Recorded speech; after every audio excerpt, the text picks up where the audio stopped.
Anong huling sinabi ni, ni Jose Rizal nung siya?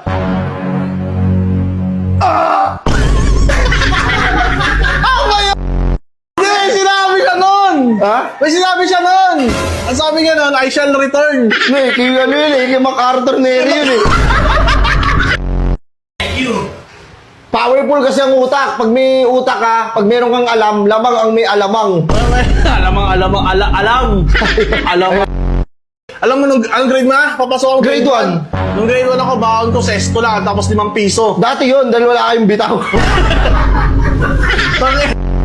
Oo. Sino ang unang-unang nakatapak sa buwan? Si Juan Carlos. 7. Ito lang. Jupiter, Mars. Hindi pa magkakasunod Jupiter agad yun. Nasa akin ang teacher ko, ikaw na lang dito magturo. Sabi ko sa kanya, ayoko! Ikaw na lang.